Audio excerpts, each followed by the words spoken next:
Welcome back, Flyers and Nitty fans, to Getting Gritty with It with your host, Yariv. Wolok. My partner in crime is always Vasili Gianarakos. Vasili, how's it going?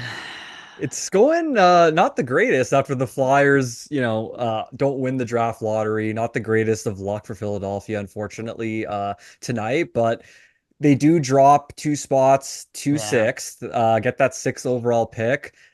It's a bummer in the sense that you were at four. We know for this draft, obviously, that there's two tiers of players in the sense that we've heard from Steve in the past where like, hey, after five or six, it might drop off a little bit. So it is a bit of a bummer to see the Flyers go to six, but you have to hope that maybe some good players might fall to them at six potentially that they were hoping they could get at four. What's your just initial thoughts, Yariv, coming out of this lottery here? I think it sucked. We're going to talk about it in a minute, so I'm going to save my thoughts, but uh, that was a bummer. The only positive is that the Penguins dropped twice, but that's more of, just not liking the Penguins, but divisional rival getting the first overall pick. That Yeah, with the was a Islanders. Yep. borderline playoff team. That is not that is not cool. And then Utah gets to take our spot that we initially had. Yeah, It's not great in I don't terms of the like it. luck, not great in terms of the luck, but I will say anybody saying that it's rigged, like at least this time it's live on TV. You actually saw it. It's not just the cards getting drawn and then being like, hey, we did this in a room beforehand with nobody watching. So at least with this way that it was done, I didn't really like the format. Like I thought it was confusing, but at least you see it happening live. So there's no question that it's actually rigged or not. It just Sure. shows with stuff like this, it can be completely random, right? It's just a bunch of odds, a bunch of lottery balls, a machine throwing them all around. Anything can happen. Not great luck for the Flyers, but still a chance to get a really highly skilled player. So Yeah. Yeah. So let me get this show started. We can actually talk about the lottery draft. So just want to remind everybody, please like and subscribe, hit the notification bell for notifications to get notified when we release these episodes because we do them at random times. Tonight we were doing it right after the lottery draft. This was, we wanted to react immediately to what was going on, though maybe you're going to get a more bitter reaction today. I was hoping it'd be more exciting. Um, but yeah, for the audio version, go to Spotify and iTunes and give us a rating and a follow if you can. That is the best way to support this show. Also, sponsors, Jim Steaks at 4th and South. Make sure to go get yourself a cheesesteak from Jim's. They have one of the best, if not the best, cheesesteak in Philadelphia. Make sure to go get yourself a cheesesteak from Jim Steaks at 4th and South. Also, Summit Public Adjusters, 215-752-0560. Go to them for your insurance adjustment need. They will help facilitate the process between you and your insurance company. Make sure you get the best claim possible and deal with all the headaches that come with dealing with insurance companies. Again, Summit Public Adjusters, 215-752-0560. And also want to give a brief shout out to our partner, sportspider.com. Guys, if you're tired of searching multiple websites for sports news, sportspider.com has you covered. They collect the latest articles, videos, and podcasts from around the web and organize them by your favorite teams. If you want to stay as up to date as possible as our Philadelphia Flyers or the NHL in general, hit the link in the description and check out sportspider.com. Our stuff is pinned at the top. All right. Vasili, you already alluded to it in the opening. The lottery draft has just occurred. We've been waiting for this day, and we could not be more disappointed. I guess maybe we could have been more disappointed, but that did could have not dropped go. further, perhaps. I mean, Yeah. but it wasn't No, it actually could. possible Yeah, I was technically. gonna But say. I mean, Yeah. like if you could have, that would have been the worst outcome. You couldn't have technically, but still, at least Yeah. you get the sixth, right? Like it Yeah. is what it is.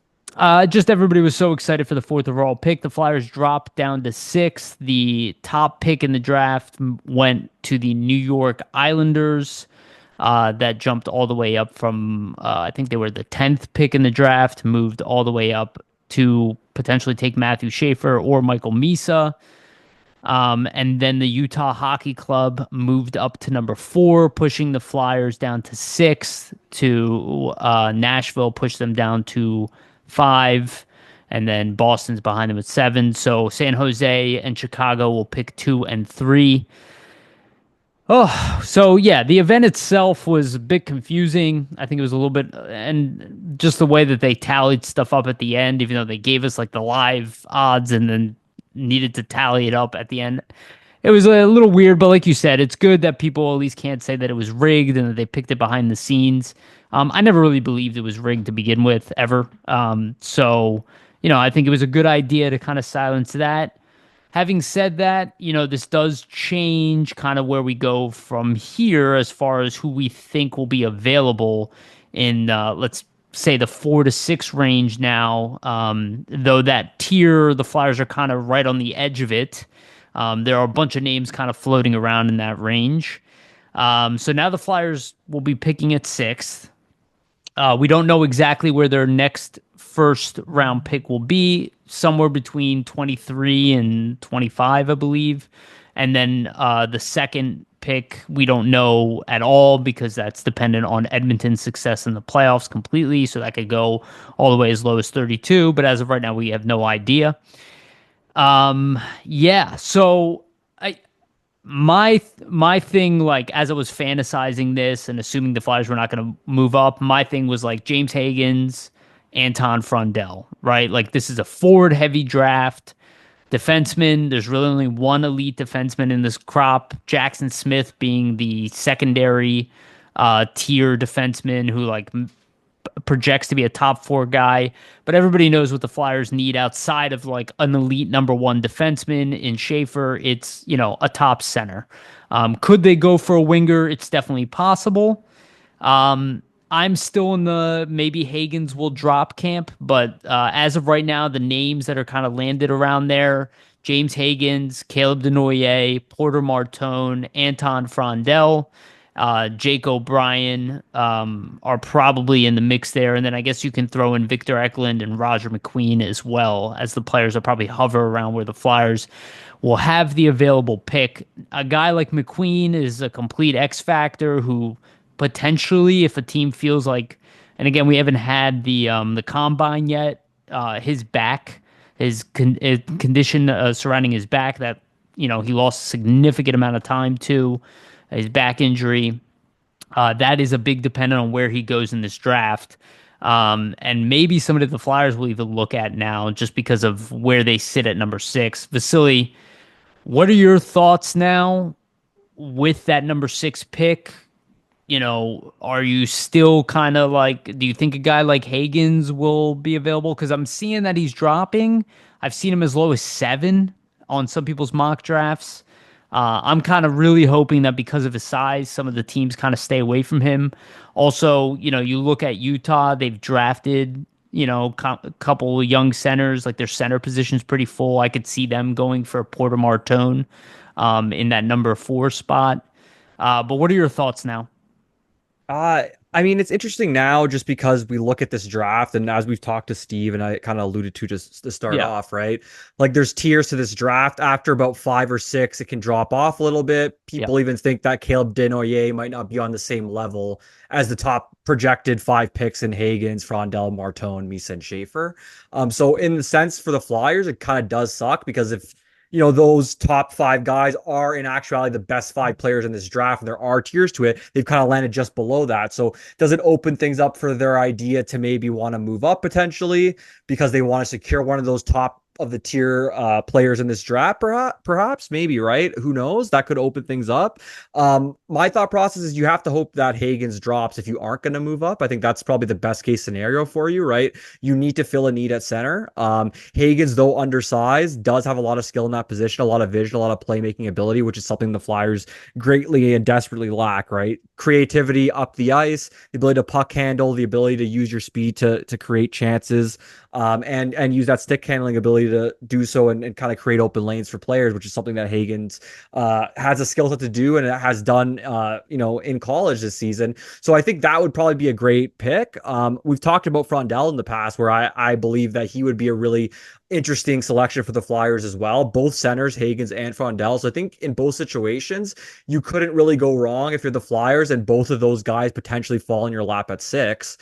Is that going to happen though? There's no guarantee, right? So I think that's a little bit of the, like, where does it go from here, from the Flyers perspective, because who knows if those guys will be available, like a Frondell, like a Hagens. Let's say they're both gone and maybe a Martone is available instead for you at 6. I would say that's probably the best pick at that point if we're assuming Misa and Schaefer are going to be the top two, Yeah. right? So Yeah. we'll see what happens, but maybe it opens up like the opportunity for the Flyers to potentially trade up. Let's say they really like one of these guys that are going to go like two or three or maybe even four, for example. They have a lot of draft capital. Maybe it makes sense for them. They don't really see themselves or see as much upside in some of the players later on in this draft, perhaps, right? Maybe we see them try to move up. So obviously going from fourth to sixth, not the greatest news, but there is still going to be some good players available. So hopefully one of those guys drops to them. We'll have to see what happens. Yeah, and that's what sucks about dropping below five. Like I was okay dropping the five, but then, it's really like for me, it was really between Hagens, Frondell. I guess there is the thought that maybe Hagens and Frondell would go 3 and 4, It could right? And happen. that Yeah. Porter Martone being a winger, but the But fact he that might go five then, and you're stuck at six, right? right, So and here right, exactly. Here's the thing we know about the draft. One, size is definitely a thing. People who say it's not, you're kidding yourselves. While skill is definitely a big topic of conversation, size always seems to take precedent unless the skill takes precedent, right? So like Hagens would be probably the only guy who falls yeah, under that, or Victor Eklund, right? The other name that really intrigues me is a guy like Jake O'Brien. And I could be look a at riser. Could be a riser, a guy that rises up, and maybe a guy like Hagens falls due to that, perhaps. And not only that, because Jake O'Brien's 6'2". Yeah, He also could be a guy that the Flyers are interested in. I have heard that they're interested in Caleb Desnoyers. I've also seen Caleb Desnoyers ranked as high as 4 in this draft. So Desnoyers might be a guy who are, kind of moving up a spot to really, really excel, to really change things up. Denoyer is a defensively sound two-way center with playmaking upside. Again, a guy like Frondell, and this is just from my cursor knowledge. Again, we're going to be We're going to be doing a show with Steve about midway through June, June 17th. So all the rankings should be finalized. We should know where the Flyers are picking throughout the draft. So we're going to go through everything. Um, it really looks like Rondell is like this big time goal scorer type. Maybe not the highest playmaker. What the Flyers really need is a smooth skating playmaking type. So like I kind of look at it as like if Frondell and Hagens are not available and maybe even Denoyer gets taken, I see a guy like Jake O'Brien being pretty high on the Flyers list. I do think Roger McQueen, the risk of it being a Brandon Wheat King again, and if people don't remember, Nolan Patrick was a Brandon Wheat King, a big time center with an injury concern.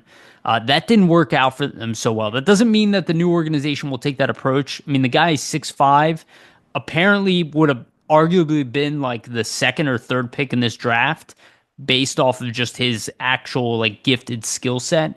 But I'd be pretty happy with a guy like Jake O'Brien. I mean, I look at his season, 32 goals, 66 assists in 66 games. I was like going back through, like draft logic and looking some guys who were taken, like in the 2003 draft and all that. Like that type of production of 98 points is pretty insane. And it's actually very similar to what Caleb Denoyer did in the Q. He had 84 points, but in 56 games. So like a lot of these guys have high end upside. I think we're all hoping right now that Hagen's his lack of productivity in this year's draft or in this year's season and the fact that he's a smaller guy would maybe allow him to drop to number 6 overall in the draft.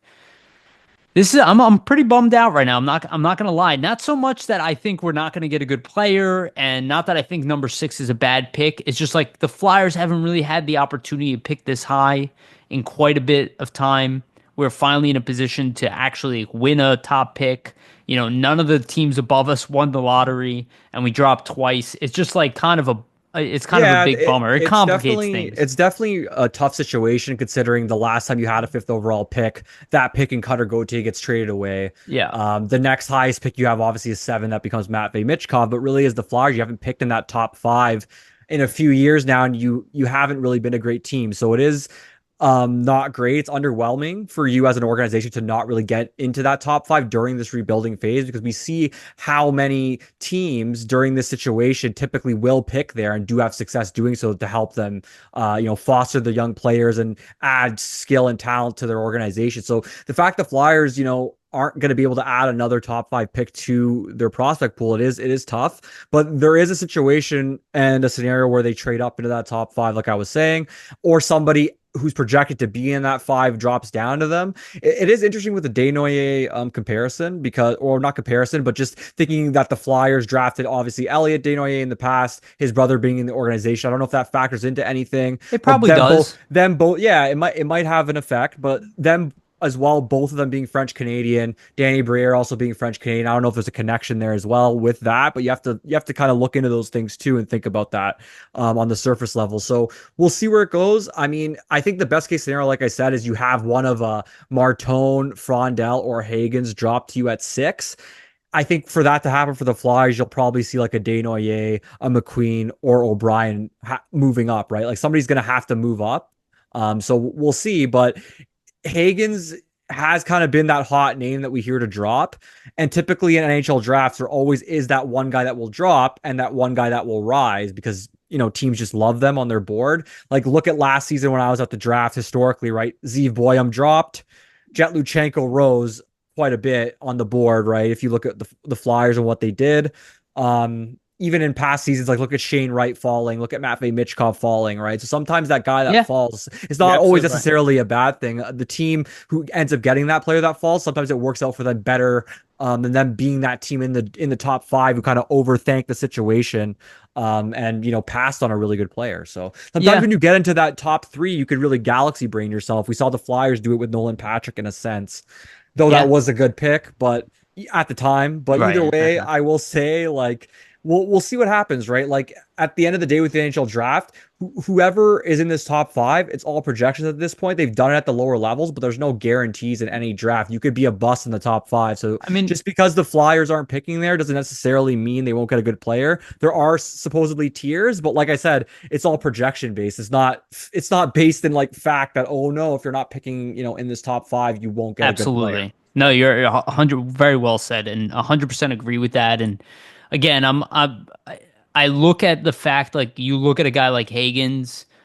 Everybody thought he was surefire going to be the first overall pick in this draft, right? Like 6 months ago, 12 months ago, for sure. I mean, he had a historically good season for the USN TDP program, and now people are talking that maybe he'll even drop to sixth, seventh in the draft. That's what I mean, right? Um, So yeah, and I look at a guy like Berkeley Catton, who was taken last year, and he dropped to eighth, and I think he was originally ranked in like number five. yeah, over 100 Um, points, I believe. So yeah, so yeah, over 100 points. So there are these guys out there, and again, this is where I say size matters. That's why I could see a guy like, like Hagens or even Victor Eklund drop in the draft just because of their size.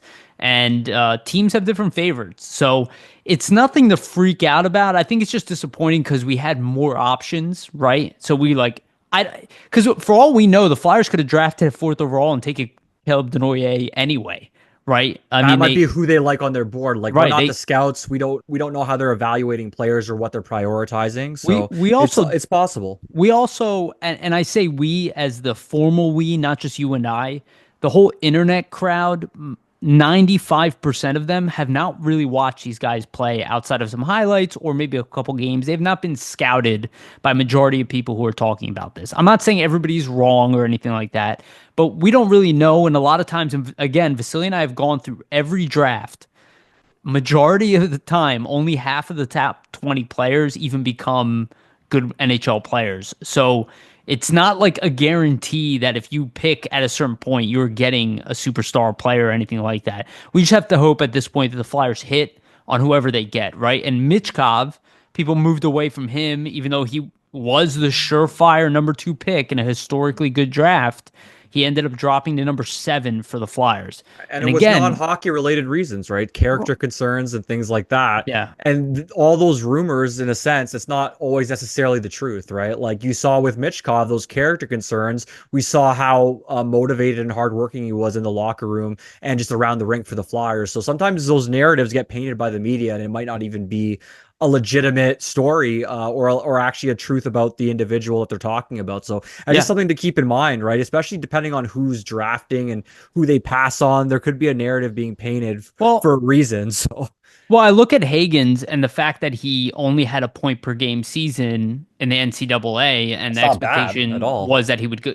Well, agreed, it's not bad, but it could be like, painting somebody's view. Oh, maybe he's not as good as we thought. Maybe we should grab one of the other guys who have been rising, because there is a stock to rising players, like guys who are progressing in such a young age. And I look at Nico Hischier, right, who wasn't on the map to even go first overall. And people always talking about Heiskanen, and they talk about McCarr, and they talk about Elias Pettersson. But as of right now, I would rather have Nico Hischier over Elias Pettersson. And Nico Hischier was a fantastic first overall pick, in my opinion. I mean, a second candidate player who is a point per game guy. Like, if the Flyers walk away with a player like that, the only concern I have about like a guy like Caleb Denoyer, who, you know, a lot of people are very high on, is that he doesn't have like great speed.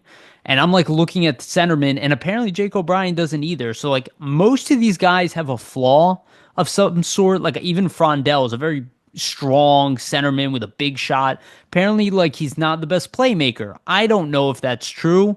We're gonna have Steve on here again to go through all this stuff, but again, we have a full-fledged draft. Do you actually think the Flyers can move up in this draft? Not that I'm like calling you out like a liar or something like that. I just look at historically, we almost like we like kind of hope for it, right? Like I'd be willing to sacrifice another first round pick to move up, but I feel like the cost is so ridiculous to Yeah, move up that they would want both first round picks, right? Just to move up like one spot or something. it's a ridiculous cost for sure. I think it just depends on what team you're obviously dealing with, what they're looking for in return. Right. Like they might not necessarily want to pick. They might want a prospect that you have already in your system or a player that they really covet. So it depends, Like a first of Jet all, what. Luchenko. Well, who knows? But I'm saying it depends what you're willing to part with, obviously, as an organization. That's the first Yeah. thing. So if it's just draft capital, like let's say, um, let's say who's picking fourth is Utah, for example, right? Yeah. So let's say They don't Utah, need a center. no, exactly. But like I'm just saying, let's say for some reason they think to themselves, we really like this player. We know he's going to be there at six. Why not trade down, get our guy, we know he's going to be there, and then get Philadelphia's other pick because we think that another player we really like is going to be there. Let, And let's get their second round pick too because we like another guy that might be there. Like you never know what the scouts and the sure. team behind like the actual draft that's happening on the night of and how it's all unfolding and what they're hearing behind the scenes might affect like the trade and what could happen. So who knows? I think a lot of those deals always happen like not in the moment, but they happen with a lot of what's happening on that night, like on the actual draft board in mind, right? Like teams hear of certain like scouting, or like scouts liking certain players or certain teams favoring other players. So they hear things and they're like, hey, we have the opportunity to maybe get this guy Sure. and Yeah. that Yeah. guy and this guy. So Yeah, who yeah, knows? no, you're absolutely right. So let's do a quick exercise, and we'll just do this for the top five teams. Let's try to guess who we think they're going to take. So, the Islanders, realistically, like okay, they have Barzal, they have a lot of they have good defense in general. They don't have a bad D, but who's going to pass up on the opportunity to draft a number one defenseman? It's happened in the past, but usually it's because the guy below him is like a top centerman. Now, Michael Misa is questionable of if he's going to be a top center. He's definitely going to be a top line player Might be a prospect, winger. but he might end up being a winger. So I think that the Islanders will go with Schaefer. Do you agree? I think they're going to go with Schaefer because there's already rumors they want to trade Dobson, and this is an easy replacement if that's the move you're trying to Great make. point. So Great that's point. that's my thought. I think if you get Schaefer, you can automatically trade Dobson, and you could probably Though get a high scoring player back if that's what their goal is. I don't though know. we do know they just let Lou Lamoriello go, right? So they could potentially go with the exciting offensive pick in a Misa. It could, yeah. But, and they look at Matthew Barzell and they're like, but they did draft Cole Iserman prior to that. So they have some offensive talent already kind of in the pool. So maybe, but let's assume Schaefer for the second one. Okay. Now that leaves us with the other players below. Number two pick goes to San Jose. They have their centers, right? They have Will Smith. They have William Eklund. They obviously have Macklin Celebrini. Odds are, they're gonna go with Misa here, right? That would be my thought. Misa or potentially Martone, but that Could would be be right, right. that would be a little bit of a surprise. But I think if they're really looking to winger heavily, maybe it makes sense. I guess the only benefit with a guy like Misa is, let's say you're San Jose and he does turn out to be a center. Like, you can never have too many centers. Always gonna have more value than a winger. So if you ever need to trade him down the line, like, that's a better asset to have. So we're But gonna we're gonna assume that it's Misa, yeah, right? For the most for this, likely. yeah, I think so too. Because even if to shift him over the wing, they probably look at it on paper and they go Misa with Celebrini. That's a great 1-2 punch on a top line, Oh, right? Like, definitely, yeah. right. So Misa two to San Jose. Three, we have Chicago. Now Chicago has their center as well, right? With Bedard there. They have Frank Nazar. They could probably use another center. I think they'd go Frondell, in my opinion. Eh, That's okay. So my head was like either they're going to draft another center, right? Or they go with like, okay, a guy like Porter Martone remind me of like Beckett Seneca and a team being like, he's a big body, a nasty, Matthew Tkachuk type, which everybody wants one. I'm like, do they kind of look for character a little bit more there? But then again, Frondell has that too. But I could see a guy like Frondell, jumping Porter Martone. But so do you think it's Frondell or Porter Martone for Chicago? I mean, in my opinion, why it's Frondell is just because of the size factor in terms of like center depth. Like, you look at Bedard, you look at Nazar, they're both a little smaller, so they might want to get a bigger center down the middle to complement those guys. Though, I mean, if you're going with Martone, that could be a big body to pair with Bedard on the same line too. So it depends what they think their need is. If they think they need a bigger center.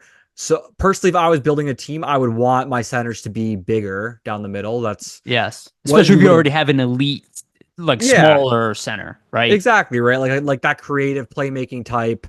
Um, though Frondell's going to be a really great scorer too, just in terms of what he's done this season, in his draft year. So I would say I think it's Frondell, but I could see it. Okay. I could see it being somebody else Let potentially. let's say it's Frondell because I agree with your logic there. Yeah. So that leaves us with Utah. Now they have two centers, right? They took Berkeley Catton already, an undersized center. They're probably not taking James Higgins, right? No, At I that don't think point, so. Unless they they really fall in love with him or they really think they can't pass up on him. You never know what these scouting yeah, teams are thinking. you're So right.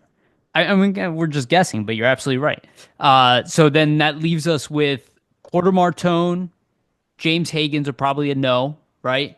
But Porter Martone, Caleb Denoyer, Roger McQueen, probably one of those three, I assume, right? yeah, So I I, would I say think so. Porter Yeah. Martone. I would probably say so. Like, if you're looking at just like the stock best pick, the only way maybe, I You have mean, your centerman. yeah, you have your centerman, you want to go after somebody else potentially. I don't know. You have Berniers, you have Cat, and you have Shane Wright already, who's a two-way center type, right? So it's like you kind of look at that three filled, and you're like, if we can get a Matthew Tkachuk type to complement Berniers and Catton, that's probably what we're looking for. So we have Schaefer, Misa, Frondell, and Porter Martone gone. So now we're at number 5, which is Nashville. This is an interesting one because they probably want a center. They would probably take Higgins, I would have to say, in that situation. I can't see why they would pass up on him if you just look at the build of their team. Only thing I'll But say, yeah. no, I'm sorry, because I agree with you. The only thing I think of is Barry Trotz being a defensively minded coach. And when you look at a guy like Caleb Denoyer still out there, and the fact that Frondell is off the board, who's also a defensively sound center, maybe they go with a guy, Caleb Denoyer, who's got the size by about 3 inches on James Higgins and is a playmaking center. And I guess there is the thought that maybe they want a Jackson Smith, who's more of a pure playmaker type of guy. So what do we think? We think it's Higgins, who's the undersized center, or do we think it's going to be like Caleb Denoyer right there? Or do they Uh, risk, like a Roger McQueen, which I don't think they would take the risk. I think it's a tough one. Like, it's hard if you look at Nashville's roster and, like I said, just at their prospect pool in general and think like, oh no, they they don't need a center. Like if you look at it, right, they really need a center. Like their best prospects probably Joaquin Kamel, who's a winger. So I just look at their center depth and you think about like it's Ryan O'Reilly there. Who else they have behind him, like a Stamkos? Like they just need a infusion of young talent. Like a guy like Higgins would make a ton of sense for them. So if he is there at five, the only way I could see them not taking him is for some reason they really just think that him being like at that size of 5'10" is a real detriment to his type of game. But it's not like 5'10" is like a terribly short player at this point. Like there's a ton of guys that are 5'10" that play in the NHL right Yeah. now. So I don't think that it's necessarily like a drawback. Like I don't think size is huge, but I do think that if you're a creative enough player and elusive enough and know how to get away from, certain defenses and the way they check, you can get around that. And being a small player is going to detriment your ability to produce points. So I just think if you're Nashville, like it doesn't make a lot of sense to pass up for Higgins. That's why for the Flyers going to 6, it's kind of tough because I Yes, can't this is see why I'm any of these. upset. I can't see any of these guys dropping. But you obviously never know. There's like we said, scouting teams that might be higher on certain prospects that we're not. We're first of all not watching all these guys, so we're just making an educated guess here. Yeah.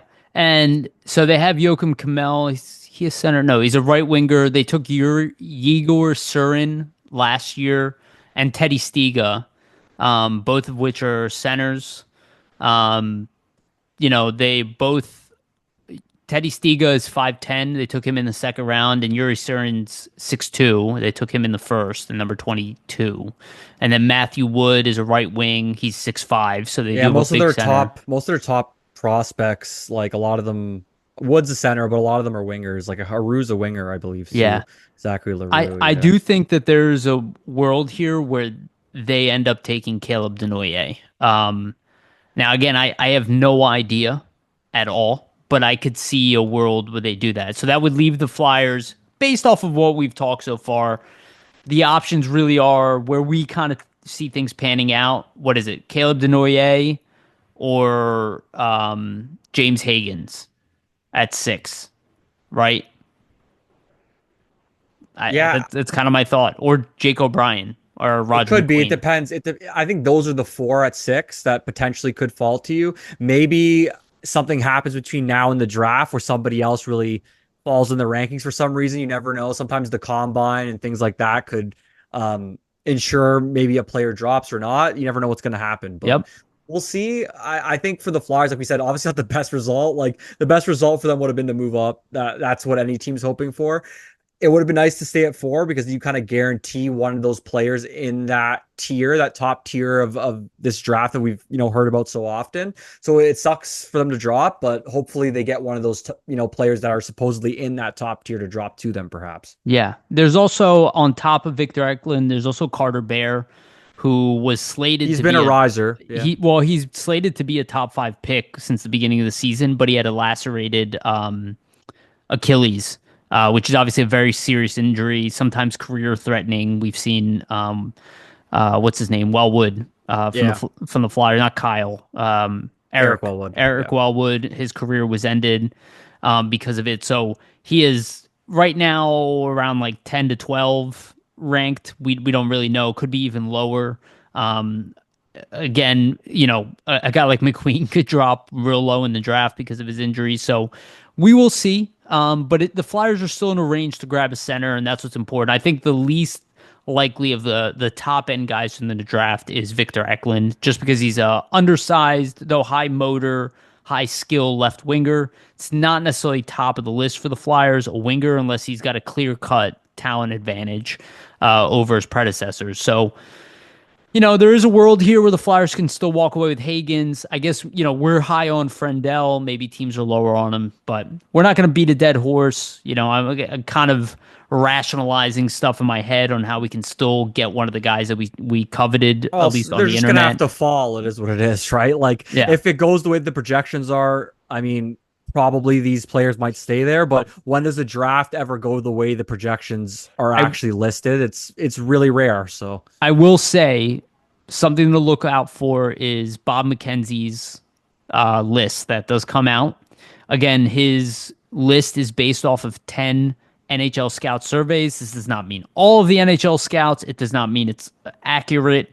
It can still be semi inaccurate, especially throughout the entire first draft. But if you're just looking at the very top of the first draft, it does generally get, it's like at a 70 to 80% accuracy rate. So if we start seeing, different names at number 6, that could be an indication of talking to a flyer scout or the scouts, around the Flyers that are kind of favoring other players. So we're going to look out for that. We'll keep an eye on it. But as of right now, Flyers are taking number 6. They obviously hit a grand slam home run with Matvei Michkov.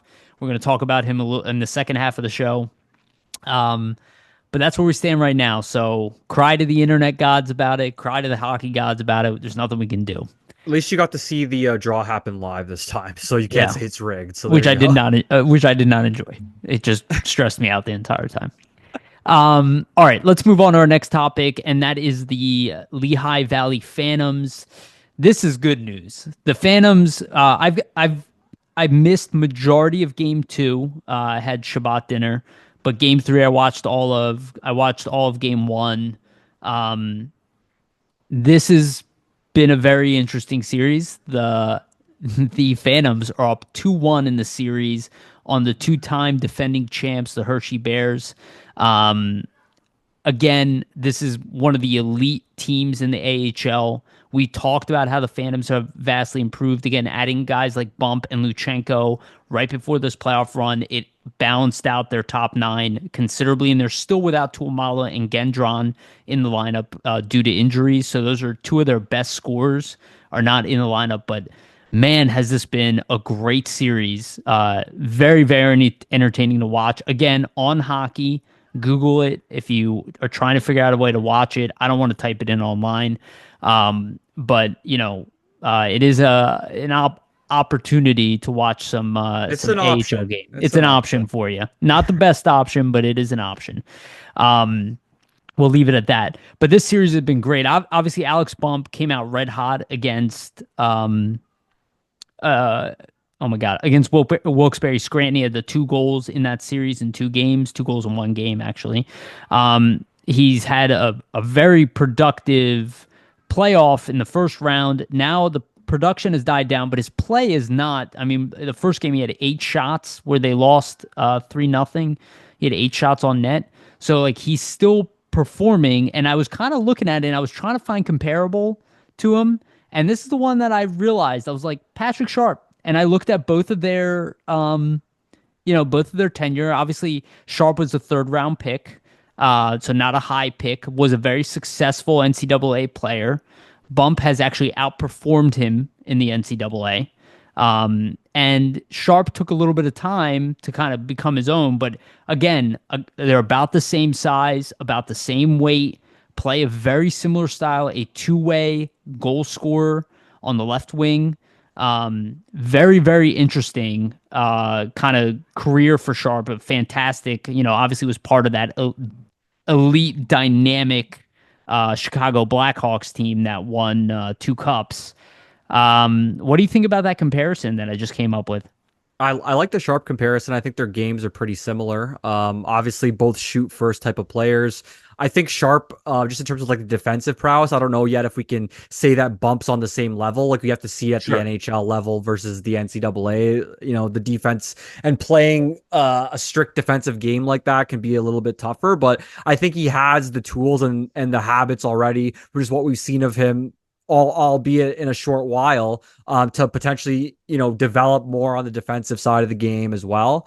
So it's encouraging, right, to see a guy just enter himself into pro hockey, obviously, and kind of hit the ground running. Even though he hasn't scored yet in this Hershey series, he's still getting shots on net. He's still looking noticeable out there. So Yeah. it's really encouraging to see for Bump. I just think the longer this playoff run goes for the Phantoms, the better, right? Like I've watched this series so far. Obviously, Hershey comes out with the big win in game 1, but you have to look at it from the Phantoms' perspective. They're playing the back-to-back defending champs.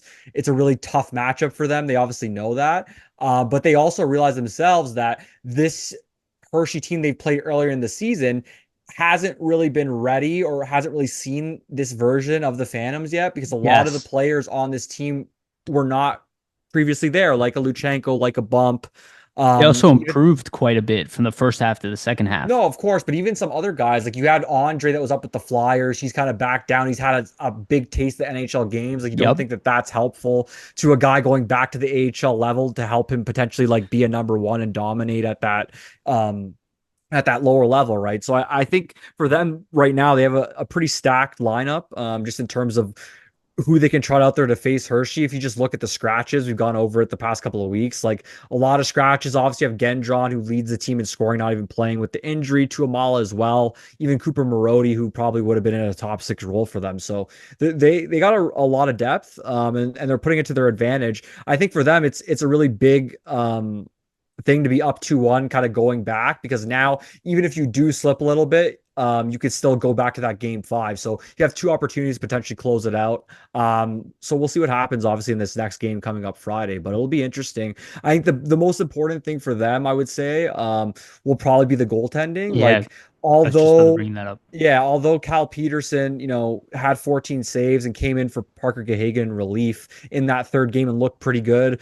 We all know that Peterson's been underwhelming in his stint in the Flyers organization. We all saw him last season in the NHL, didn't look the greatest. You know, he's had all the opportunity to cement himself as the number one goalie. He's played in the NHL before for multiple seasons, has a $5 million plus contract, and still was the backup over Gahagan. So if that doesn't tell you enough about how his game has kind of been in the AHL, it pretty much speaks volumes. So you have to hope for him, if Gahagan's out long term and it is Peterson and that, you have to hope that he realizes, hey, this could be my last potential chance to play in North America professionally. So Yeah. it I might be a mean, motivating thing for him. no, So we'll you're see. right. I mean, and he did play very well. I mean, he made one ridiculous He save did, yeah. on a diving save. He had 15 saves in the second half of the game. Credit where credit's due, because I was pretty nervous seeing him come Yeah, in yeah. that situation against a I believe top you called team. him Swiss cheese. Yeah, I did, because that's typically what happens Yeah, when he's in yeah. net. So He's been bad. But yeah, so they do have time. They play on Friday, so hopefully Gahagan's okay. They do have Bjarnason, but they also called up Petrozili, because they called him up in the very beginning because you won't be able to call up additional players. So they do have two other goalies to back up Peterson in the series, but hopefully Gahagan, who's been a big part of their success over the second half of the season, and the playoffs, is coming back. yeah, I imagine Um, they won't want to go with Bjarnason and just kind of throw him into the right. wolves. I totally, yeah, that's why they call it Petrozuli, right? It's like they call up a guy who has pro experience and Exactly. not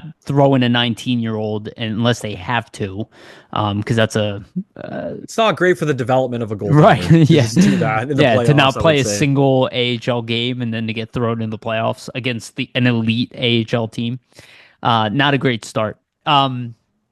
I will say this. I'm going to read off some top performers for the Phantoms, and then we're going to talk about one in particular, which is probably the most important to us.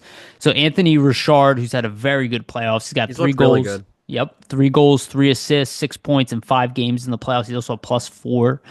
Jet Luchenko has 5 assists in 5 games. He's an even, plus minus. Jacob Gauthier has 2 goals, 2 assists. He's also looked very good. Great shorthanded goal in the last game, like Yep, huge steal, backhand, forehand. huge. That was a big goal for them to kind of turn the momentum. So Yeah, no, absolutely right. He's been their key number one center. Ule Lixell also scored a big goal, the insurance goal last game. He has 2 goals, 2 assists, 4 points in 5 games, +2. Helge Grans, who had the game-winning goal in the previous series against Wilkes-Barre Scranton. He's got 1 goal, 3 assists, 4 points. And one thing about the Phantoms defense, all big outside of Wisdom. Everybody's above like 6'1". Big defense, like Grans and Yinning and what's his name? McDonald and Belpedio is 6'2". So they have some size on the back end too, which is definitely helping. So Emil Andre also played very well last game, had 2 assists. He's got 4 assists in 5 games. He's an even. Zayd Wisdom is a +6. Two 2 points of his 3 points, which are goals, are shorthanded goals in the same game. He has looked very good and makes me think, like, is he a guy who could sneak onto the Flyers roster if he continues to do what he's doing? as a fourth line player, I think that's kind of the He's role playing he top line right now.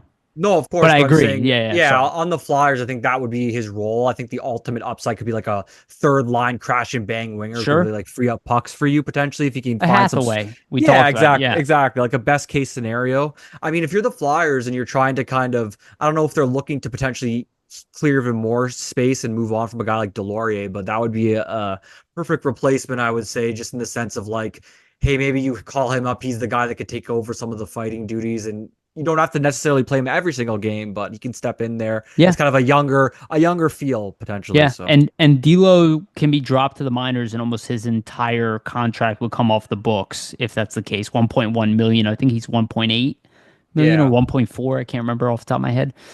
So that is an option. Nikita Gabrankin had the game-winning goal. He was first star of last game. He has one yeah, goal, best two player for assists. them for Yeah, sure. looks really good. Alex Bump doesn't have a point in this series yet, but still has looked really good. He's playing a big part on the power play. Garrett Wilson scored a huge goal, tying goal. He's looked just like the leader of the He's team. solid. He's like a Yeah, veteran. He's kind of bringing the guys into the fight. That's the he vibe that I'm plays getting like a for him. captain. Yeah, Yeah, that's the vibe you kind of get from him on the ice. I would say Gurbankin for me was the most impressive in the last game, just his shot, but also just like a lot of vision. He had a couple really nice setups, like cross ice setups, almost from his own end, and I didn't really know that was a part of his game. I haven't, albeit watched too much of him, playing with the Marlies earlier this season. So I thought he was kind of more of a shoot first type of winger, but you see a lot of the passing ability just watching, this playoff run. One thing I will say for the Phantoms, and I think that's quite evident watching all these playoff games for me right now, is first of all, I think they have a lot of defensemen potentially knocking on the door, like in a Andre, maybe and even a Gronz. Gronz. Yeah, Yeah, Gronz looks pretty good. Even McDonald has looked solid as well, but I think he'll take some more time. But yeah. specifically, if you're looking at like a Grabenkin, Bump, Lachenko, Wisdom, even a Richard, I think could challenge because he looked pretty good in his NHL action like this season. He did not look out of place, right? He scored when they brought him up. Like all those guys in my mind could challenge for spots on the Flyers. And like if you're looking at the Flyers already, like we did in the past few episodes, if you go back and watch, we kind of broke down the whole roster and the breakdown. We even without mentioning these guys, like having these great AHL playoff performances so far, without even knowing that was going to happen, we said, hey, there's going to be a lot of competition. So with these guys, going on a potentially a long playoff run and playing really well, it might even be more difficult to find room like for them on the roster to kind of bring them up. So I just think there's a lot of moves potentially to be had here with the Flyers roster. You have a lot of guys that Yes. look like they're NHL ready that are kind of knocking on the door here. You have to make room for them. They can't stay in the AHL forever. So it's gonna be really interesting to see what happens. Yeah, yeah, and the roster needs a shakeup. So I agree with you completely. So let me just finish this up. Adam Yinning has 2 assists, he's a +1. Rodrigo Abels has 1 goal in 5 games, but he has played well. Elliot Denoyer has played only 2 games coming in for Rhett Gardner, but he is an even and he has 1 assist. And I'll also add that Hunter McDonald is a +4 with no points, and Ethan Sansom is a +3 with no points. So kind of been a team effort all around. But let's talk about the big name. So Jet Luchenko right now, and I posted this on Twitter yesterday. I don't know if this has changed, but Denton Mintychuk and him are tied for most rookies with points. Denton Mintychuk is more than a year older, but was a top 12 pick. Luchenko was top 13. He is, I believe, the youngest player in the AHL right now, and definitely the youngest in the playoffs. And 5 assists in 5 games. I mean, he's definitely AHL ready. I think the regular season, look, he was getting warmed up. He's getting used to the AHL. Now he's used to the AHL.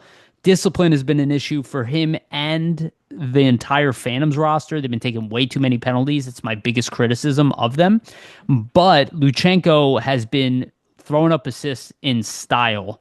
And again, he's second on the team in Yeah, points, creative point per assists, right? game. A lot of the plays that he's been making, they've been standing out, just in terms of like the creativity, his ability to find like those soft spaces for the players he's setting Yep. up. So just a lot of vision.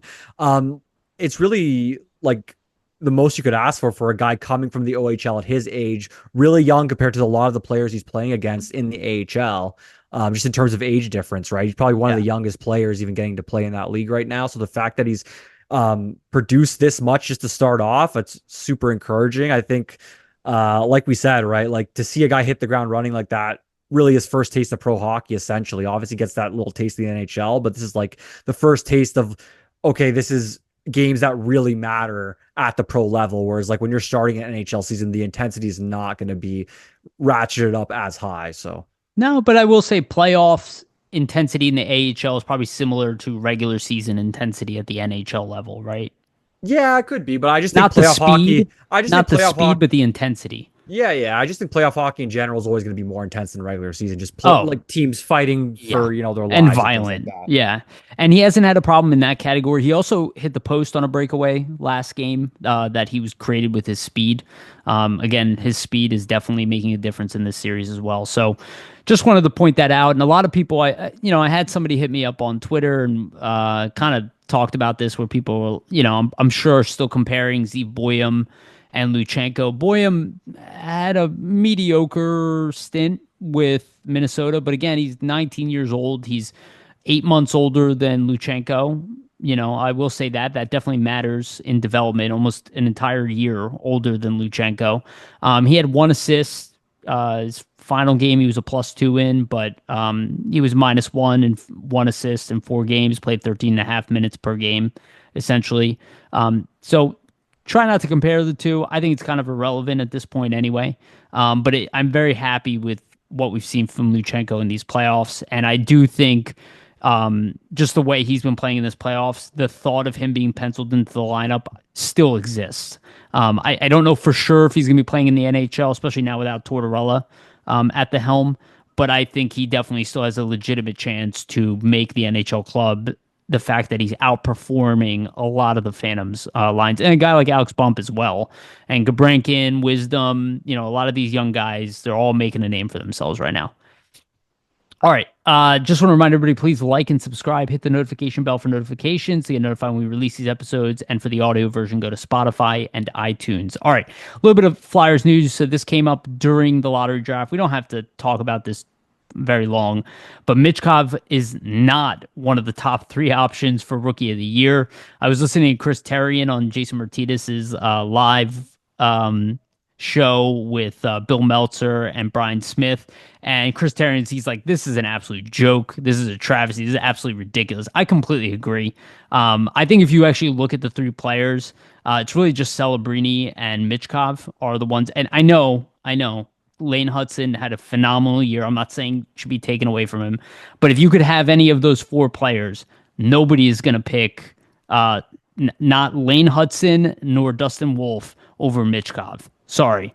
Now, it's fine. It's whatever. Today was a bad day for Flyers. We dropped 2 spots, and our rookie doesn't get named even as an option for the top 3. But I wouldn't be shocked if Michkov ends up being the best player of that crop in general. Yeah, What are your thoughts? I would say, I mean, of this Calder crop, in terms of who's going to be the best player at this point, like my early bets would probably be Macklin, Celebrini, or Michkov. It's a toss Right, up between those exactly. two, in my opinion. It depends maybe what you might prioritize over a player if you're going to pick either or the other. Guys with different skill sets, certain things in their game they're better at than the other, right? So I think it's a toss up for those two. I mean, Hudson, I understand why he gets it just due to the historical. Historically, yeah, Yeah, it's the historical season for him. He's in Montreal, helps them make the playoffs. That's all. I mean, a big factor. I think Celebrini too, just being Canadian, and the media votes on these awards and who's kind of a all finalist. 3 are. Yeah. Isn't Dustin Wolf Canadian too? Yeah, well, yeah, he's Canadian, but I mean, like, I'm just saying, like, all 3 being Canadian players, but then like Hudson, Celebrini, as well, just kind of being the higher tier than Wolf, I would say, like, just in terms of like their prospect status. The Wolf, obviously, great junior numbers, really great in the AHL too. I think if Calgary makes the playoffs, I would have had him maybe first, just because due to like such a phenomenal season, they don't even get in without him in general versus Mm-hmm. Hudson, just True. because I'm kind of a little more biased towards the goalies. But Fair enough. Michkov, I mean, leading by with the 26 goals and not getting to be even in the finalist conversation, it doesn't really make a lot of sense to me. I would assume that goal scoring, the hardest thing to do in the NHL, would be rewarded higher, or at a higher value, but I guess not. I I guess just we think value secondary assists more than Yeah, maybe. I don't know. Am It's I bitter? Can you tell? Am I bitter a little I bit? don't know. At the end of the day, man, like the Calder, it's just the trophy. Like personally, I think Michkov's probably a better player than Hudson.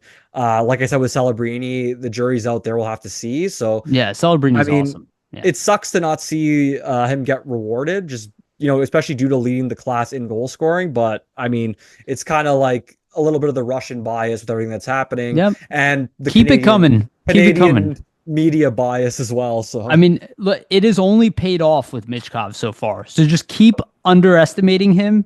It just only adds. Well, chip on the shoulder type of situation. I'm assuming he's seeing that and probably is like, what's going on? Yeah. So Yeah. Well, good. Use it as fuel because I still believe he's going to be the highest point producer of those players. Well, obviously with Wolf being a goalie, but I think he is the cream of the crop. So I don't care where they voted him. He's number one in our hearts. But I do think Celebrini is going to be the winner of the Calder Trophy. That's all that tells me.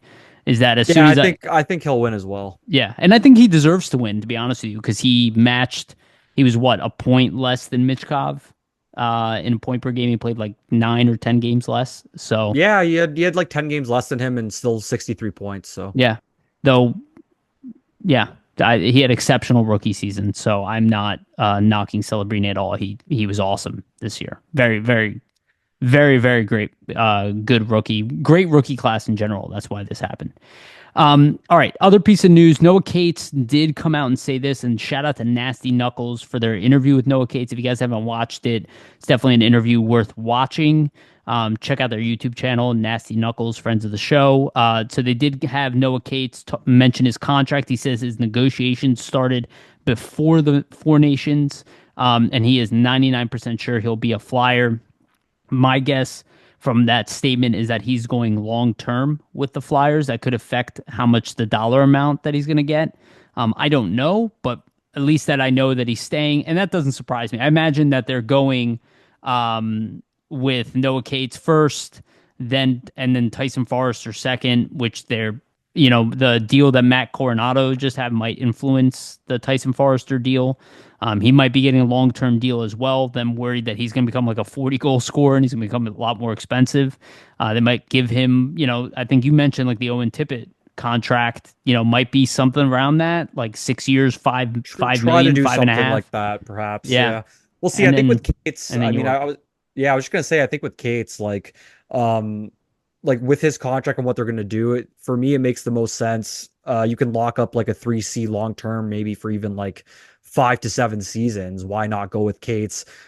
He's pretty much the prototypical type of 3C you're looking for, like to have on a championship type of team. Firstly, he's shown this season he has a little bit more of a scoring touch than we've seen in previous years.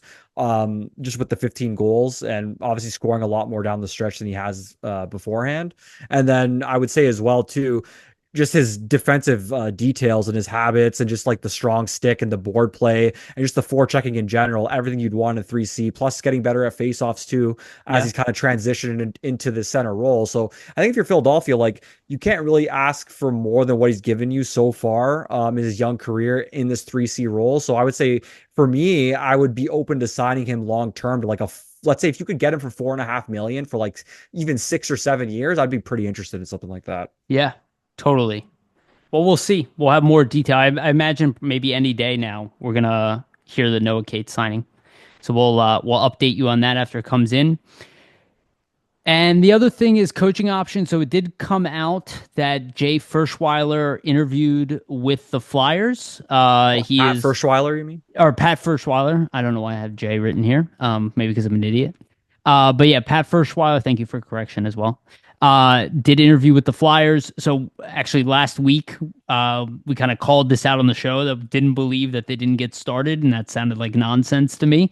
And literally, like the morning that we released this episode, essentially, or last week's episode, it was like, yeah, Flyers interviewed Pat Ferschweiler. So there you go. So the process clearly started. Hearing rumors that Tocchet is the Flyers number one. Pat Ferschweiler's friends with Keith Jones. There is a thought that maybe, this was like a way to get his name out there, but we know that the search has officially started. That is, I guess, the biggest takeaway from that. Yeah, I mean, I think like we said, right, it was sooner rather than later that something was going to give, and the Flyers were going to, we're going to hear some news, like we said last week, that they've interviewed somebody or somebody's in the running or they're interested in interviewing somebody or something along those lines. It's just the nature of how it's going to go. They're not going to just sit around and do nothing, especially as coaches start to kind of come off the board and teams are making hirings. Like you see, the Rangers hire Mike Sullivan, obviously. Rick Tocchet, like we alluded to last week on the episode, officially being done with Vancouver. Some other coaches will become available as the playoffs kind of elapse here. So it only makes sense for the Flyers to start the process. I think with Pat Ferschweiler, obviously like a championship this past season at the college level. So it's a huge accomplishment.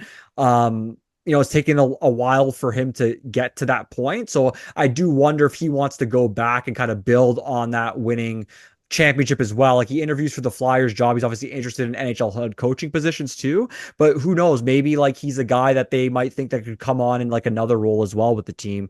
It's not always necessarily going to be a head coaching position. Sometimes these college guys can come in and be an assistant too. So who knows if it's going to necessarily be head coach. But I just think it's going to be an open process for the Flyers. Like Ferschweiler isn't the first guy that we're going to hear them interview. No. So there's going to be a long-standing process here, and then we'll see kind of who ends up coming to the top of their finalist list. I mean, I think his connection with Jones probably could give him an inside track, but we'll have to see. I mean, Tocchet, obviously having those Flyers ties in the past, that always comes up. I just think for them and just what they've done so far as their regime, like they haven't necessarily always gone with that classic Flyers move of, hiring the ex-Flyer. I think Breer's a really smart GM. I think he realizes that he needs a coach that's good with younger players. So like we said, it could be a college coach like Ferschweiler, maybe somebody else who's even a college coach that's off the radar we're not even talking about, or even an AHL coach. I think there's a lot of established AHL coaches that always graduate to the NHL level. So there's a lot of options for sure. Yeah, and Pat Ferschweiler did do something very, very impressive. He took a program that wasn't, a top program and made them a championship team, which is not something you normally see. So, when you look at like a guy who didn't walk it, like a Carl, right, who's already part of a prestigious program, probably would do well whether he was there or not.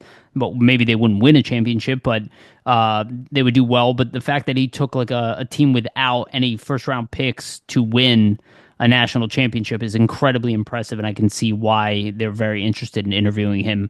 But the process continues. I did hear the name Jay McKee out there too. Former Sabres defenseman, was a teammate of Danny Briere.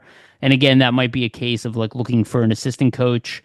But we don't really know. It depends on who they pick as coach, right? Like if a guy like Tocchet comes in, he might want his own staff. If they bring in a guy like Pat Ferschweiler in, they might be able to recommend some people as like assistant coaches, like Brad Shaw, for one, who's probably still part of the conversation as well for head coach. So we don't know. We'll spend more time on this probably just next to week. add too for Yeah. McKee, he's been a coach or head coach in the OHL Yes. since Brantford. 2016. Yeah, so now he's coaching Brantford, but for multiple seasons was the Rangers and then Hamilton Bulldogs for a couple seasons. So he's been a head coach for a while, obviously at a lower level. But that's the common theme. I think, at least for me here, that a lot of these candidates that you're hearing from the Flyers perspective, they've all been head coaches, not necessarily guys that have been assistants at the NHL level Right. that are This is what gonna we were step talking in, about. right? Yeah. So Yeah, and he's also the coach of Jay O'Brien. Not Jay. What's his name? O'Brien. Jake O'Brien. yeah. Jake O'Brien's coach at Brantford as well. So that also could be of some interest towards the draft. If they bring in a guy like McKee and then bring in Jake O'Brien. Obviously, Ferschweiler was Alex Bump's coach. So again, you see some connections there, but I don't know. And the last piece of news, or no, I'm sorry, second to last piece of news. Sanheim, TK, and Forrester have joined Canada for the IHF rumors. And then as of this morning, Samuel Ersson is going to Team Sweden to play goaltender. Good to see all them playing. Nice to see Forrester recognized as a top Canadian player that's not in the playoffs and that he agreed to go play. I did see that TK is playing top line. Sanheim is playing top Yeah, pairing. that's Pretty not really cool. that's not really surprising, just Yeah. considering the other players they picked. It's pretty TK cool. and Celebrini. Yeah, it's pretty cool. Marc-Andre Fleury is going to go as the goalie as well for Yeah, Canada. That's it's kind of like a cool. last hurrah. That's awesome, just Cool. for his career to end things off. Um, I mean, I think just seeing TK go there, like there was a ton of rumors that he ended the season hurt. I think this kind of puts the bed to those type of rumors. Like I think if there was any sort of lingering You're right. injury, he would probably want to rehab that. So I think look for him to try to have a big world championship, just in the sense that he ended the season pretty. Um, pretty cold in terms of how he started. And I think he would even say that he probably ended the season in a way that he didn't want, just in terms of not getting on the score sheet, in terms of actually goal scoring. Like he was getting assists, but just the goal scoring we saw drop off a lot. So I would say for him, that's one thing you want to watch, is trying to see him get back into the goal scoring column for Canada. For Urson too, I think it's a big nod, obviously, to go for Sweden. Didn't have the greatest season, right? Obviously went to the Four Nations and played well. So I think that's kind of a reward potentially for that. But I think that it's also a chance for him to kind of bounce back and feel good about his game. Just with the season with the season he had, it's tough as a goalie when you're having sub 900 save percentages to be able to build on your game and kind of build your confidence out. So hopefully he can have a good showing at the Worlds here. Yeah, totally. And the last piece of news, and this I just heard about today. Apparently, Isaac Howard, former first round pick in 2022, number 31 overall for the Tampa Bay Lightning, has told the Lightning, and again, this is another NCAA player, it's another Rutger McGroarty situation, has told them that he does not want to play for their organization. So he apparently is available for trade. He had 26 goals, 26 assists in 37 games, 52 points. Again, a former first round pick, successful at the World Juniors under 20, had a goal a game, left wing position, 5'11", about 190. So not the biggest guy, but obviously scoring upside there. Maybe a guy the Flyers would be interested in trading for. I guess it matters where he wants to go, considering it's like this situation with like the Cutter Gauthier thing. We don't know what's going on there. I don't love the idea of trading for players who dictate their future, but considering his success at the NCAA level, I'd be open to it. I just don't know exactly what I would give. I heard about this on Flyers Daily with Jason Martinez and Bill Meltzer today. And somebody suggested on the show, like, would you be open to trading like the Flyers the Edmonton first round pick and like Denver Barkey? I don't really know if I want to give up Denver Barkey for Isaac Howard, but I would be open to that conversation. I just don't know what I would really trade for a guy who doesn't want to be with the team who drafted him. That kind of sours me on a player a little bit. But I guess if you're trading for him, Has he he's going to signed? Has sign. he signed? He hasn't signed with Tampa, right? No, no. It's possible he holds out, and I mean, maybe he doesn't sign with them at all. Who knows? Maybe Yeah, you're Tampa tries right. to trade him. We'll see what happens. I mean, if you're the Flyers, it's interesting. It depends what Tampa's obviously going to want. I think if you could get him for, like, let's say you could maybe package like a couple seconds if you really are high on him, but like you never know if those guys that potentially could pick in this second round upcoming might end up outproducing him in the long run. So it could be a risky move for you. Despite the production he's had with Michigan State this season, right? 52 points at 37 games. It's a pretty big season. Obviously, it is his third season in college, so that's something to take into account. So we'll see. I mean, I think like you said, it doesn't always rub me the right way when you see a player kind of demand his way out of a situation, especially when he hasn't really proven much yet at the pro level. So I kind of tend to want to stay away from guys like that. But if you can get him for pennies on the dollar and it makes sense and you think his skill set can help you, then why not explore it, right? Yeah, I also look at the fact that Alex Bump had 23 goals, 24 assists, and was a national champion, and it's A fifth round pick, not a first very round pick. Yeah. similar production to Howard. Howard had 52 points, 26 goals, 26 assists in 37 games. Again, I don't, I have Bump in my system. They're somewhat comparable players, at least in production, Yeah. position. I don't know. But you have to explore it. I will say that, depending on what the return is, especially if you can get him for like a high second round pick. He was end of the draft guy. Maybe they'd be open to like the It Flyers. depends. It second round pick depends, or right? something. Like it depends maybe who's available. Like let's say like there's somebody in the second round that Tampa really loves that's, dropped and they can snag him with that second round pick, then it could become attractive. Like a lot of these deals, it's going to depend on, especially for a draft pick, who's actually available when Tampa would be making that pick at that point, right? So Yeah. it's hard to call at this point. I could see it a deal that could potentially happen on day two of the draft, right? Like after Yeah, the maybe. Flyers go through their, and Danny talked about this, how valuable those second round picks are after they see Yeah. players fall on the board. That's when the value of them goes up, and we have four of them, if I'm correct, right? For what? We have four second round picks this year, right? Not three. Uh, I have to pull it up, but I don't know off the top of my head. I Sorry, Yariv. forget. Wow. Yeah, not Yeah, sure. four. I I'm sorry. forget, I man. have Yeah, it. sorry. Yeah, we have ours, Anaheim's, Columbus, and I Calgary. got too much shit going on right now to remember how many draft picks that we Don't got, worry. Don't unfortunately. worry about it. All right. That's it from Isaac Howard. Let's do our playoff and then we'll end on that. I'm gonna do a screen share. We'll talk about all of the matchups and we'll say who we think are gonna win and we'll see how we did in our prediction. All right. Screen sharing again. So obviously Toronto ended up beating Ottawa in the end. They did not Yeah, collapse like everybody said they would. Florida beat Tampa in five, which was, surprising. I thought it would be like a 7 game series or something like yeah, that. it was a tight series for the most part, but A lot still, of key swings in games, like momentum swings that kind of killed Tampa in that one. yeah. And John Cooper has stated that he's not interested in leaving Tampa Bay. So for those Hey, rumors that have been he's going won on, 2 cups, so I mean, yeah.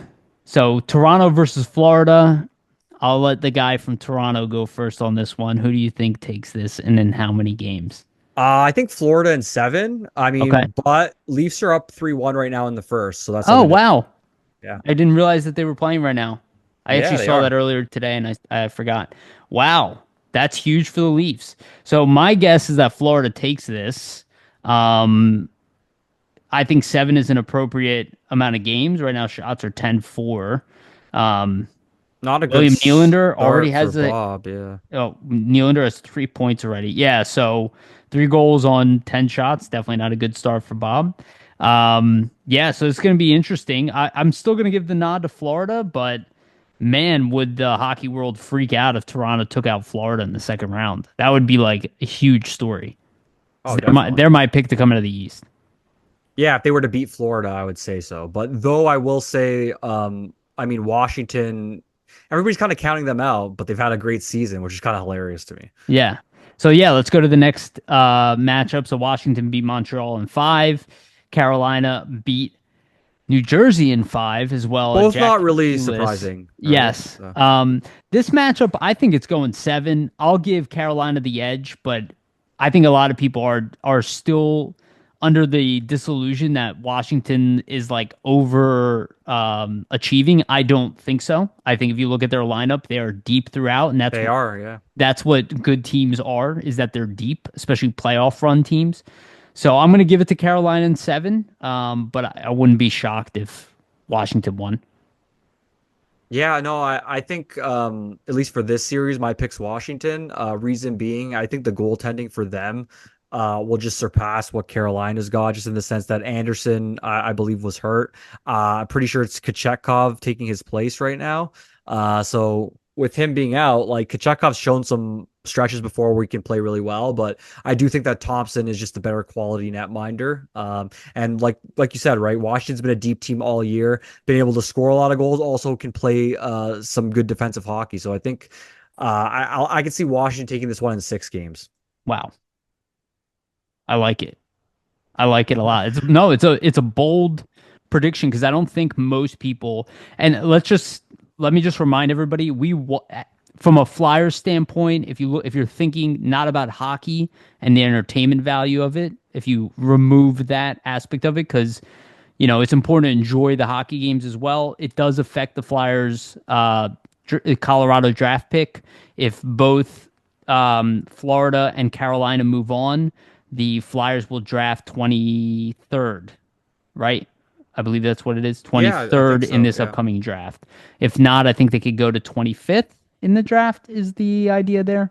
Not a huge difference, but again, should be very entertaining series, both of them. And clearly now with Toronto leading in the first game, and they do have home advantage. It's definitely Though I interesting don't know if that's always an advantage for the Leafs. for the Leafs. Yeah, the pressure there is crazy. Yeah. All right, let's go over to the West Coast. So Winnipeg, that game seven was insane. Yeah, I did Uh, not expect them to tie it that late with 6 minutes left. That was a crazy game seven. But like you said, right, like playoff hockey, it's unpredictable. That's what makes it so Scored entertaining. with what, 1.2 seconds 1.2 seconds. Yeah. left on. Crazy Wow, tip. insane. Hellebuck, stopped letting in goals. Hey, So both the game sevens we got to see this weekend, just in we're terms of, awesome. yeah, like the Winnipeg versus St. Louis, all you could ask for, double overtime in a game seven. We almost got triple overtime, was just about getting to Yeah, that point. But and even even though Dallas and Colorado didn't go to overtime, I was like, man, this is gonna be like a crazy overtime game. Didn't get there. But yeah, just the way it happened, like the fashion in that it happened, where you saw, Colorado up 2-0, Rantanen scoring both the goals against his former team to tie it, and and then then them eventually getting the third go-ahead goal, and then he gets the hat trick to cap it off. It's just like you couldn't have scripted something better, which is kind of this wild. is very cool. Sucks for Avs fans though. They must be a little bittersweet seeing that happen. That's for Yeah, sure. and was good for the Flyers because we at least solidified an early-ish first round Earlier pick. pick. Yeah, Yeah. earlier pick, and Colorado had a chance to go to the finals. So now Dallas moves on.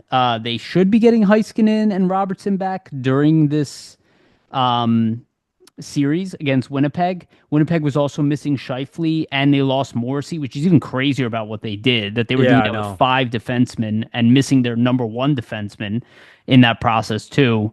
I'm definitely going to give this series to Dallas, especially if they get healthy.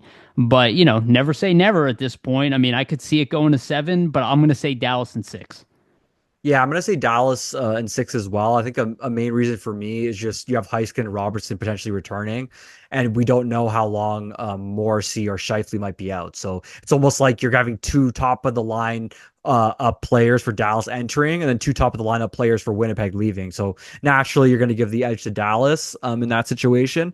The only way I see Winnipeg winning this is if Hellebuyck does like a complete 360, or I mean 180 in this, and kind of actually stands on his head this series compared to what he did last series, which was Yeah. not a great performance. And So Jake Ottinger is a very good goalie as well on the he's other gonna have to end. So match it's him. like He's gonna have to match him who's for sure. been very good in the playoffs too. All right, and let's go to the final series. So Vegas beat Minnesota in four, which I think was pretty predictable, but Minnesota did a very admirable job in that series, kind of taking it to them. And then Edmonton, after they went down 2-0 in that series, they just, four wins in a row. The top players were the top players for them, but they scored with balance. Yeah. And the former Western Conference champs are going to be facing Vegas. This is a tough series to predict. Who do you think, Yariv? What do you got? There's no Jack Eichel for Vegas, right? I think Was he he's hurt? injured. I think he might be. I'm not sure. I If I don't Jack I don't know. Let me Eichel's check though. okay, if Jack Eichel's playing, I'm gonna I'm say pretty Vegas sure in he's in. seven. But if he's not, I'm gonna give it to Edmonton in I don't see any seven. injuries for him, so yeah, I don't think he's hurt. I think it's a 7 game series regardless. And again, I hate betting against McDavid because all-time players always make you look stupid. But I'm gonna give the edge to Vegas. Yeah, so Eichel's not out. Okay. Dorofiev's day to day for Vegas. So I mean, we don't know what that is. He was a 30 goal Yeah. scorer for them, so that could be a big loss. My thought is this: I mean, if Cal Pickard is your goalie and you're Edmonton, I mean, I don't know. I don't know if first of all, I think Vegas's goaltending with Aiden Hill is a lot steadier than what Edmonton has with Skinner or Pickard, right? So I think if you're hoping that you know, Aiden Hill puts a performance together like Kemper did for the Kings, I mean, it's a real big hope for Edmonton, right? Like I think with them just having Pickard, the goaltending matchup with Hill for Vegas just too much for them to overcome. You obviously have McDavid; he can make any goalie look bad and kind of light up any goalie, make him look like a Christmas tree. So who knows? Maybe that does happen, but I just think Vegas has too much depth, and that's the problem with Edmonton for me is that like it's always those two guys carrying them and eventually catches up, especially when your goalie's letting 5-6 in a game, which has kind of been happening Yeah. so far. I just we've seen Pickard in the past. on the Flyers. He was like their seventh option in net. There's a reason why that was the case back then. Stuart Skinner hasn't obviously shown much this playoffs, or else they wouldn't be going to Pickard here. So I just think for Edmonton, it's just like somehow one of these guys go on a magical run, like a Michael Leighton-esque run for them, and they can kind of go farther. Or I just think the end of the road for Vegas. Like I'm surprised the Kings didn't beat them with the way their Or end of goaltending the is. road for the Oilers. You Yeah, said no, but Vegas. yeah, for the Oilers. But I mean, I'm surprised, like I said, that the Kings didn't beat them. Like I just think that like they had a great opportunity and Kemper kind of just shit the bed on them in net because they were up 2-0 and he was letting in, like I said, 4+ goals a game for the rest of that series, right? So Yeah, yeah, you're not wrong. All right, so I'm still going with Dallas, Florida as my finals, but Toronto being up on Florida is making me a little nervous. But I'm going Florida could wa definitely tie this game up. I'll say I'm going that. Washington, Dallas. Washington, Dallas. I like it. I like the confidence in Washington because that's very different from what a lot of people are saying, and I I feel like they've think been counting it out all year, and yeah, undeservingly so. I think people are hating on Washington, in my opinion. Like their defense is actually like for me, it's not the fact that they have really great goaltending because I think Thompson's solid, but it's the defense in front of him and just the heavy style they play. They got a big team. They can Yeah. kind of grind you down and they can score in bunches, right? They have a lot of scoring prowess. So I think it's a dangerous team. The thing But with the thing with yeah, me in Washington too is like you look at John Carlson. I feel like he's such an underrated defenseman. Like he used to be talked about in such a high regard, but like he's won a cup. He's been through these playoff series, hard nosed playoff series. That's a guy that very really true. puts the minutes out there and plays top minutes. Like they have a stacked defense, so Yeah. I could see them doing pretty well with him and Chychrun there. What do you think if Toronto beats Florida? Does that change your thoughts on if let's assume it's Washington versus Toronto, would you think that Toronto really has a chance to beat Washington? I think they could beat Washington. I think if it's Toronto Washington, it's a toss up for me in a Okay. series like that. I would go with Washington over the Leafs in my opinion, just due to the playoff experience. They have guys that have won cups on that team. I just think that would maybe propel them, but you never know. The Leafs are hungry, so we'll see what Yeah, they happens. are very hungry, and maybe that the fact that they won a closeout game for the second time in their modern Maybe history. instills more confidence in that Right. team. Yeah, So which is probably a big part of their, lack of success. I also love the way the Leafs are built this playoffs versus past playoff teams. Like I think this is the best squad they've had in the modern era.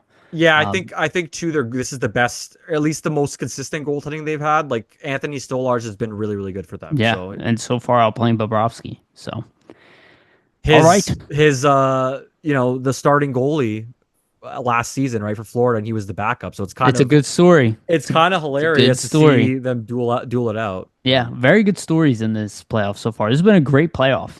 Yeah, the Um, first round was awesome. Like if we can if it's even half as good as the first round, the second round, like we're spoiled in terms of yeah, hockey. especially So the West. The West has been very interesting. yeah. All right, that's it for us. Anything you want to leave our audience with, my friend? No, just we appreciate the support. Obviously, everybody checking the episodes out. We're still getting a lot of views and a lot of support. So just continue to watch the episodes, and we're gonna have them out every week here. Yeah, yeah, absolutely. All right.